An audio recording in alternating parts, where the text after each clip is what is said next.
சென்னையின் 15 மண்டலங்களில் சேதமடைந்த சாலைகளை சீரமைக்கவும் புதிய சாலைகள் அமைக்கவும் 282 கோடி ரூபாய்க்கு மாநகராட்சி நிர்வாகம் டெண்டர் கோரியுள்ளது. சென்னை மாநகராட்சியில் மெட்ரோ ரயில், பாதாள சாக்கடை, மழைநீர் வடிகால் கட்டமைப்பு போன்ற வளர்ச்சிப் பணிகள் மேற்கொள்ளப்பட்டு வருகின்றன. இதற்காக சாலைகளிலும் குடியிருப்பு பகுதிகளிலும் ஆங்காங்கே பள்ளங்கள் தோண்டப்படுவதால் வாகன ஓட்டிகள் சிரமத்தை எதிர்கொண்டிருக்கிறார்கள். இந்த பிரச்சினைக்கு தீர்வு காணும் விதமாக சேதமடைந்த சாலைகளை சீரமைக்கவும் புதிய சாலைகளை அமைக்கவும் திட்டமிட்டுள்ள சென்னை மாநகராட்சி நிர்வாகம் 282 கோடி ரூபாய் மதிப்பிலான சாலை பணிகளுக்கு டெண்டர் கோரியுள்ளது.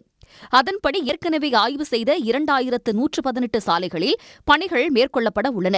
இதற்காக தமிழ்நாடு நகர்ப்புற சாலை உள்கட்டமைப்பு நிதியின் கீழ் 282 கோடி ரூபாயும் ஒதுக்கப்பட உள்ளது. அடுத்த மாதம் சாலை பணிகள் தொடங்கப்பட இருக்கின்றன.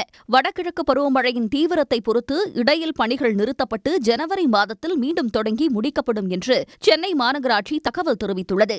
உடனுக்குடன் செய்திகளை தெரிந்து கொள்ள சன் நியூஸ் பெல் ஐகானை கிளிக் பண்ணுங்க.